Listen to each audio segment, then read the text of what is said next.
रिश्तों की गहराई, जज्बातों की सच्चाई, हर कहानी में छिपा है एक दिल छू लेने वाला पल। ये है नैना वॉइस, जहाँ हर कहानी बोलती है दिल से। मेरी सास और ससुर का रिश्ता हमेशा से मुझे उत्सुक करता था। हर रात जब मैं सोने जाती थी, उनके कमरे से सिर्फ एक ही बात सुनाई देती थी, थोड़ा और सब्र करो, बस थोड़ा और समय। लेकिन मेरी सास की आवाज कहती थी, मैं अब और बर्दाश्त नहीं कर पा रही।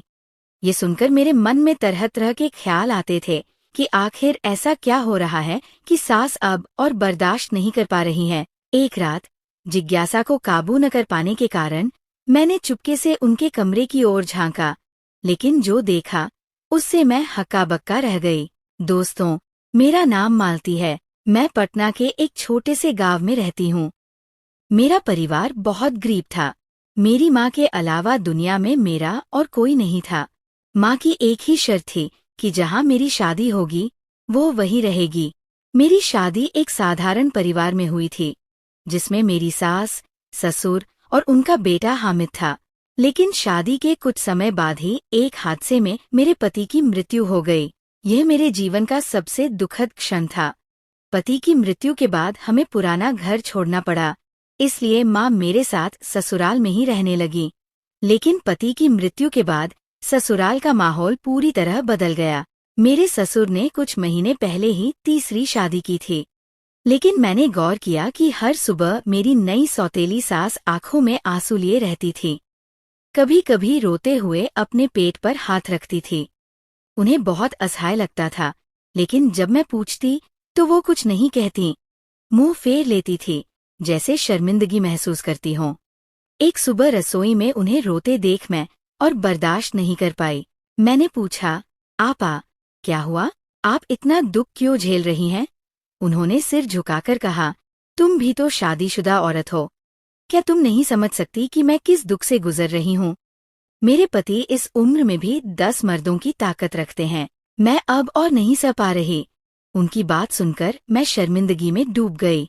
मेरे पति के साथ मेरी वैवाहिक जिंदगी का अनुभव बहुत कम था, इसलिए मैं उनके दुख को पूरी तरह नहीं समझ पाई।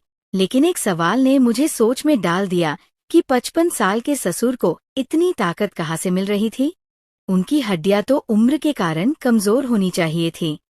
अगले 10 दिन मैं चुपचाप ये सब देखती रही। हर दिन सास को रोते देखती, लेकिन कुछ नहीं कहती। मेरा पति सिर्फ 18 साल का था और वह हफ्ते में 2 बार मेरे पास आने पर ही थक जाता था। लेकिन ससुर हर दिन सास को ऐसी हालत में छोड़ देते थे कि वो सुबह घर का काम भी नहीं कर पाती थी। कभी कभी लगता था कि शायद सास बढ़ा चढ़ाकर कह रही हैं, इस उम्र में कोई पुरुष हर दिन ऐसा कैसे कर सकता है? एक रात मुझे नींद नहीं आ रही थी, तो मैं बाहर निकल आई। टहलते टहलते कब ससुर के कमरे के सामने पहुंच गई, ध्यान नहीं रहा। अचानक अंदर से आवाज आई। सास गुस्से में कह रही थी, तुमने मेरी जिंदगी नरक बना दी है। मैंने सोचा था कुछ दिन में सब ठीक हो जाएगा, लेकिन तुम्हारी ये पागलपन तो खत्म ही नहीं हो रहा। मैं और नहीं सह सकती, मुझे छोड़ दो। ससुर की आवाज आई, अभी तो रात शुरू हुई है, तुम इतनी जल्दी ऐसी बातें क्यों कर रही हो? मैं और नहीं सुन पाई। मेरे दिमाग में हजारों सवाल घूमने लगे। मैं चुपचाप खड़ी उनकी बातें सुन रही थी। कुछ देर की खामोशी के बाद अंदर से सास की धीमी रोने की आवाज आई। तब मैं समझ गई कि अंदर क्या हो रहा है। शर्मिंदगी के मारे मैं और वहां नहीं रुक पाई और पीछे मुड़ आई। उस रात के बाद मेरा कोई शक नहीं रहा। सास ने जो कहा था वो सही था। इस उम्र में भी ससुर की सेहत जबरदस्त थी। इसके बाद मैंने सास के दुख की ओर ध्यान देना छोड़ दिया, क्योंकि ये पति पत्नी का निजी मामला था। लेकिन एक सुबह देखा कि सास आंसुओं से भरी आंखों के साथ कमरे से बाहर निकल रही थी, हाथ में एक बैग लिए। उन्होंने मेरी माँ की ओर देखकर कहा, मैं और नहीं सह सकती, इस आदमी ने मेरी जिंदगी बर्बाद कर दी। मैं एक पल भी यहाँ नहीं रुकूंगी। मेरी माँ ने उन्हें समझाने की कोशिश की, मैंने भी कोशिश की, लेकिन उन्होंने फैसला कर लिया था। वो बिना कुछ सुने बैग लेकर घर से निकल गईं। मैंने एक बार माँ की ओर देखा, वो सिर पर हाथ रखे बैठी थी। मैं जल्दी से एक गिलास पानी लेकर उनके सामने रखा तो माँ बोली, तुम्हारे ससुर किसी पत्नी को घर में टिकने नहीं देते। 55 साल की उम्र में भी वो ऐसा क्या करते हैं कि सब उन्हें छोड़कर चली जाती हैं? इस बार भी वही हुआ। कुछ ही दिनों में वह फिर से शादी के लिए पागल हो जाएंगे। माँ की बात सुनकर मेरी हंसी छूटते छूटते बची, क्योंकि मेरे ससुर एक दिन भी पत्नी के बिना नहीं रह सकते थे। कोई भी पत्नी उनके साथ ज्यादा दिन नहीं टिक पाई थी। हालांकि ये सास तो बहुत अच्छी थी, घर का सारा काम संभालती थी, ससुर का बहुत ख्याल रखती थी। लेकिन बंद दरवाजे के पीछे क्या हो रहा था, ये कोई नहीं जानता था। इतनी उम्र में भी वो इतनी ताकत कहाँ से लाते थे, ये सबसे हैरान करने वाली बात थी। ये लड़की भी बहुत मुश्किल से मिली थी, गरीब घर की थी, इसलिए उसके परिवार ने उसे मजबूरी में 55 साल के बूढ़े के हाथों सौंप दिया था। जब मेरी शादी हुई थी तब पहली सास जिंदा थी, तब सब कुछ सामान्य था। लेकिन उनकी मृत्यु के बाद से ससुर की नई शादियों का सिलसिला शुरू हुआ। पहली पत्नी ने उनके साथ कैसे तालमेल बिठाया था नहीं पता, लेकिन इसके बाद कोई भी ज्यादा दिन टिक नहीं पाया। मैंने माँ को तसल्ली देते हुए कहा, आप चिंता मत करो, सब ठीक हो जाएगा। लेकिन मैं जानती थी, माँ भी जानती थी कि ये आसानी से ठीक नहीं होगा। वाकई ऐसा ही हुआ। 2 दिन भी नहीं बीते कि ससुर ने घर के सारे लोगों को बुलाकर चिल्लाकर कहा, साइमा चली गई तो क्या हुआ, मेरे लिए नई दुल्हन ढूंढो, मैं अकेले नहीं रह सकता। माँ ने ससुर के सिर पर हाथ रखते हुए कहा, अगर तुम अपना स्वभाव नहीं बदलोगे तो मैं तुम्हारे लिए और शादी की व्यवस्था नहीं करूंगी। वैसे भी साइमा अभी तुम्हारी पत्नी है, उसे मनाओ, वापस बुलाओ। ससुर ने हाथ जोड़कर जवाब दिया। वो बहुत नखरे करती थी, जरा सा हाथ लगाओ तो ऐसा ड्रामा करती थी जैसे कुछ बड़ा हो गया हो। इस बार ऐसी औरत चाहिए जो स्थिर हो, मेरे साथ तालमेल बिठा सके, उम्र में मुझसे मझोली और स्वस्थ हो। उनकी बात सुनकर मैं हैरान रह गई। माँ बिना कुछ बोले चुपचाप कमरे में चली गई। मैं शर्मिंदगी में सिर झुकाकर बैठ गई। ससुर 55 साल की उम्र में सिर के सारे बाल सफेद होने के बावजूद 19 से 20 साल के लड़के की तरह जिद कर रहे थे। माँ ने उनकी बात को टाल दिया, लेकिन ससुर भी कम जिद्दी नहीं थे। उन्होंने न खाना खाया, न किसी से बात की, बस एक ही रट थी, शादी करनी है। आखिरकार उन्होंने खुद को कमरे में बंद कर लिया। गुस्से में माँ बोल उठीं, इस उम्र में भी अकेलापन नहीं सहा जाता। कितने लोग अपनी पत्नी खोकर अकेले जी लेते हैं, लेकिन ये एक पल भी बिना पत्नी के नहीं रह सकते, वह भी अपनी पसंद की। इस उम्र में कौन उन्हें लालच देगा? अब तो गरीब लड़कियां भी उनका नाम सुनकर डरने लगी हैं। उनके कारनामे हर जगह फैल चुके हैं। माँ की बात सुनकर मैं सोच में पड़ गई। फिर मैंने कहा, मेरी एक सहेली है, शाकिना, वह तलाकशुदा है और अपने मायके में रहती है। अगर आप कहें तो मैं उसके लिए बात कर सकती हूँ। उसकी उम्र मझोली है और सेहत भी अच्छी है। माँ ने मेरी ओर देखकर कहा, अगर तुम्हें ठीक लगता है तो बात कर लो, लेकिन मुझे यकीन है कि तुम्हारा ससुर उसे भी ज्यादा दिन नहीं रख पाएगा। माँ की बात सुनकर मैं हंसी रोक नहीं पाई, क्योंकि शाकिना बहुत चालाक थी, इतनी तेज कि उसका पहला पति भी उसके साथ नहीं टिक पाया था। मैंने मन ही मन सोचा कि अगर उसकी शादी ससुर से हो गई तो शायद इस बार ससुर को ही काबू में करना पड़े। मैंने शाकिना की माँ से बात की। वह अपनी बेटी के कारनामों से तंग थी, इसलिए बिना हिचके राजी हो गई। हालांकि शाकिना और ससुर की उम्र में बड़ा फर्क था, लेकिन हमारे ससुराल की माली हालत ठीक नहीं थी। कुछ दिन बाद मेरी सलाह पर सादे तरीके से शाकिना की शादी ससुर से कर दी गई। वो घर आई, लेकिन कुछ ही दिनों में वही शिकायतें शुरू कर दी जो पहले की सास करती थी। उसने कहा कि वो ससुर के साथ और नहीं रह सकती और वापस जाना चाहती है। मैंने हैरानी से पूछा, तुम ससुर के साथ क्यों नहीं रह सकती? उसने मेरी ओर देखकर कहा, तुम तो सब जानती हो। मैंने आश्चर्य से कहा, मुझे कुछ नहीं पता। तब वह मेरे पास आई और फुसफुसाते हुए बोली, वह एक खास दवा इस्तेमाल करते हैं। ये कहकर वह अपने कमरे में चली गई। मैं स्तब्ध रह गई। धीरे धीरे मुझे समझ आया कि शायद ससुर कोई ऐसी दवा खाते हैं जिससे उनकी ताकत बनी रहती है। मैंने सिर पर हाथ रखकर बैठ गई। ये मेरी कल्पना से भी परे था। मैंने माँ से इशारे में कहा, जरा पता तो करो, ससुर आखिर खाते क्या है? कहीं ऐसा न हो कि इस दवा की वजह से नई बहू भी भाग जाए। माँ ने हल्के से हंसकर कहा, हम इन सब बातों से दूर रहें तो बेहतर है। मैं तो विधवा होकर यहाँ बैठी हूँ। हमारा खर्च तो ससुर ही चलाते हैं। मैं इन बातों में कैसे पड़ूं? माँ की बात सुनकर मैं चुप हो गई। हमारी आजीविका ससुर पर निर्भर थी, इसलिए माँ ने तय किया कि ससुर को काबू में रखने के लिए बार बार उनकी शादी करवानी पड़ेगी। लेकिन कोई भी लड़की ज्यादा दिन टिक नहीं पाती थी। जो भी आती, कुछ दिन बाद चुपके से चली जाती। शाकिना भी सिर्फ 1 महीने टिक पाई। फिर एक दिन उसने चुपके से अपना सामान बांधा, तलाक लिया और चली गई। ससुर को बहुत दुख हुआ। वे रोते हुए बोले, मेरे नसीब में शायद पत्नी का सुख नहीं है। मैं अकेले नहीं रह सकता। ससुर पूरी तरह बदल गए। रात में गलियारों में चहलकदमी करते, दिन भर बेचैन रहते। माँ को समझ आ गया कि वे अकेलापन सहन नहीं कर पा रहे। आखिरकार माँ ने फिर से ससुर के लिए रिश्ता ढूंढना शुरू कर दिया।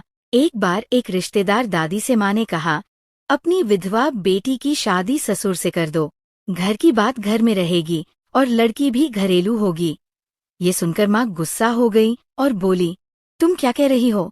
मेरी बेटी सिर्फ 20 साल की है और ससुर की उम्र 55 साल है। दादी ने हल्के से हंसकर कहा, तुमने तो अब तक हर उम्र की लड़कियों को लाकर शादी करवाई, अब अपनी बेटी को देने में क्या दिक्कत है? माँ स्तब्ध रह गई। दादी के जाने के बाद वे सोच में पड़ गई। जब मुझे ये बात पता चली तो मैं बहुत गुस्सा हो गई। मैंने चीखकर कहा, ये तुम क्या कह रही हो? मैं अपने ससुर से शादी कैसे कर सकती हूँ? माँ ने शांत स्वर में कहा, तुम्हारे ससुर बहुत अमीर हैं और तुम्हारी विधवा अवस्था मुझे दुख दे रही है। तुम्हें रूप और जवानी है, लेकिन नया रिश्ता मिलना मुश्किल है। माँ की बात सुनकर मैं सोच में पड़ गई। सचमुच मैं लंबे समय से अकेलेपन की पीड़ा सह रही थी। एक औरत जब सांसारिक जीवन जीती है और अचानक अकेली हो जाती है तो उसे अकेलापन बहुत कष्ट देता है। उसकी चाहतें और आकांक्षाएं उसे हर पल खाए जाती है। जब मैंने पहली बार ससुर के कमरे से उस संध्या की आवाज सुनी थी, उस रात मैं खुद भी बेचैन थी। मुझे भी लग रहा था कि मेरे जीवन में कोई वापस आए, मुझे संभाले। बहुत सोच विचार के बाद मैंने फैसला लिया कि मैं ससुर से शादी करूंगी। जब ससुर ने ये सुना तो खुशी से पागल हो गए। उन्होंने कहा, ये मेरे लिए आशीर्वाद है, तुम मुझे कभी नहीं छोड़ोगी। माँ ने भी सादगी से हमारी शादी की व्यवस्था कर दी। शादी के बाद जब आसपास के लोगों को पता चला तो सब हैरान रह गए। सभी जानते थे कि वे मेरे ससुर थे, लेकिन अब वे मेरे पति थे। मैं भी धीरे धीरे इस बात को स्वीकार करने लगी। लेकिन शादी की रात ही मेरे मन में डर समा गया। मैं सोचने लगी कि ससुर वाकई कितने ताकतवर होंगे। पहली रात वे क्या करेंगे? क्या मैं इसे सहन कर पाऊंगी?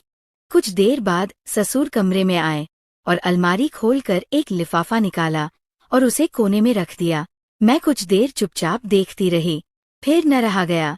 मैं उठकर पूछने गई, अब्बा जान, आप क्या कर रहे हैं? उन्होंने हंसते हुए कहा, भुना चना है, मैं इन्हें खाता हूँ। उनकी बात सुनकर अचानक मेरी सास की वे बातें याद आ गईं, जिसमें उन्होंने कहा था कि उनके पति कोई देसी दवा इस्तेमाल करते हैं। मैंने तुरंत उनके हाथ से लिफाफा छीन लिया और कहा, आपको इन्हें खाने की जरूरत नहीं है। ससुर थोड़ा गुस्सा हो गए। उन्होंने लिफाफा मेरे हाथ से लेकर कहा, मैं तो बूढ़ा हो रहा हूँ, मुझे अपनी देखभाल खुद करनी होगी। फिर उन्होंने एक मुट्ठी चना लिया, उसमें थोड़ी मिश्री और दूध मिलाया और गिलास में डालकर एक सांस में सारा दूध पी गए। मैं हैरान होकर उनकी ओर देखती रही। मुझे लग रहा था कि अब शायद मैं भी अपनी सास की तरह ससुर के साथ नहीं टिक पाऊंगी। लेकिन कुछ देर बाद जो हुआ उसे देखकर मैं दंग रह गई। ससुर ने स्नेह भरे स्वर में मेरा हाथ पकड़कर कहा, तुम बहुत थक गई हो, थोड़ा आराम कर लो। उनकी आंखों और चेहरे पर कोई अश्लीलता या गलत इशारा नहीं था, बल्कि उन्होंने मेरी थकान की चिंता की और मुझे आराम करने को कहा। मैं हैरान होकर देखती रही। कुछ देर बाद मैं गहरी नींद में सो गई। अगली सुबह सब कुछ सामान्य लग रहा था। ससुर ने मुझे बुलाया और एक लिफाफा मेरे हाथ में देकर कहा, ये तुम्हारे भविष्य के लिए है, इसे अपने नाम पर बैंक में जमा कर दो, ताकि अगर मुझे कुछ हो जाए तो तुम किसी परेशानी में न पड़ो। मैं थोड़ा असहज होकर बोली, आपका साथ मेरे लिए काफी है, मुझे इन पैसों की जरूरत नहीं। मेरी बात सुनकर वे हल्के से मुस्कुराए, लेकिन फिर भी बैंक जाकर वो राशि मेरे नाम पर जमा करवा दी। कुछ दिन बीत गए। मैंने ससुर में कोई बुराई नहीं देखी, बल्कि वे शांत स्वभाव के, जिम्मेदार और बहुत देखभाल करने वाले इंसान थे। हमारे बीच एक सुंदर रिश्ता बन गया था। उन्होंने कभी मेरी मर्जी और सहमति के बिना कोई जोर जबरदस्ती नहीं की। मैं हैरान होकर सोचती थी कि क्या ऐसा सज्जन पुरुष भी हो सकता है। एक दिन मैंने उनसे पूछा, आप इतने संयमी क्यों हैं? आपकी उम्र के पुरुष तो आमतौर पर ऐसे नहीं होते। तब ससुर ने एक गुप्त सच उजागर किया, जिसे सुनकर मेरी पूरी दुनिया हिल गई। उन्होंने कहा, मेरा पूरा जीवन तुम्हारी माँ के साथ बीता। वे हमेशा मेरी छोटी छोटी जरूरतों का ध्यान रखती थी, इसलिए उनकी अनुपस्थिति मेरे लिए असहनीय हो गई थी। मैं शादी के बारे में सोचता था, लेकिन जब भी कोई नया इंसान घर में आता, वो सिर्फ मेरे पैसों की ओर आकर्षित होता। जैसे मैंने तुम्हें भविष्य के लिए पैसे दिए, वैसे ही मैंने अपनी पिछली पत्नियों को भी दिए थे, ताकि वे सुरक्षित महसूस करें। लेकिन आखिर में सभी कुछ दिन बाद मोटी रकम लेकर मुझे छोड़कर चली गईं। कोई भी सच्चा रिश्ता बनाने को तैयार नहीं था। मैं स्तब्ध होकर सुन रही थी। उन्होंने कहा, सबने सोचा कि मैं 55 साल का बूढ़ा हूँ, कुछ दिन बाद चला जाऊंगा, फिर वे आसानी से मेरी संपत्ति भोग सकेंगी। जबकि मैंने पूरी जिंदगी उस साथी की तलाश की जो मुझे सच्चे दिल से चाहे, मेरे पैसों के लिए नहीं। फिर उन्होंने मेरी ओर देखकर कहा, जब तुमने पैसे लेने से मना किया, तब मुझे समझ आया कि तुम मेरे पैसों के लिए यहाँ नहीं आई। तुम मुझे सचमुच सम्मान करती हो, प्यार करती हो। ये उम्र का फासला कोई मायने नहीं रखता, दिल का बंधन ही असली है। मैं पूरी तरह हैरान थी। फिर मैंने उनसे पूछा, आप हर दिन चना और मिश्री क्यों खाते हैं? उन्होंने हंसकर कहा, ये सिर्फ ताकत बढ़ाने के लिए नहीं है, ये आँखों के लिए बहुत फायदेमंद है। उम्र की वजह से मेरी नज़र थोड़ी कमजोर हो रही है। मैं नहीं चाहता कि वह पूरी तरह चली जाए। उनकी बात सुनकर मेरे मन को एक तरह की शांति मिली। सचमुच वे एक असाधारण इंसान थे, लेकिन इस घर के बाकी लोगों ने उनके इस प्यार की कद्र नहीं की। अब मैं समझ पा रही थी कि उनकी पिछली पत्नियां सिर्फ उनके पैसे लूटकर भाग गई थीं। और मेरी माँ, वे भी इस घर में सिर्फ पैसों की वजह से रुकी थी। अगर ससुर के पास पैसे न होते तो क्या माँ यहाँ रहती? मुझे साफ समझ आ गया कि इस दुनिया में पैसे के बिना कुछ भी कीमती नहीं है। लोग पैसों के पीछे भागते हैं, लेकिन रिश्तों की कोई कद्र नहीं करते। लेकिन मैं इस इंसान के प्यार की कीमत समझ पा रही थी। आज मैं अपने 55 साल के पति के साथ सुखी जीवन जी रही हूँ। प्यार के लिए उम्र कोई बाधा नहीं है, अगर दिल सच्चा हो। इस युग में एक अच्छा जीवन साथी मिलना भाग्य की बात है। और सच ये है कि हमारे समाज में पैसे के बिना रिश्ते बेकार हो जाते हैं, लेकिन सच्चा प्यार और देखभाल हो तो जिंदगी खूबसूरत हो जाती है। आप लोग क्या सोचते हैं? कमेंट में बताएं। वीडियो को लाइक करना न भूलें और हमारे चैनल को सब्सक्राइब करें।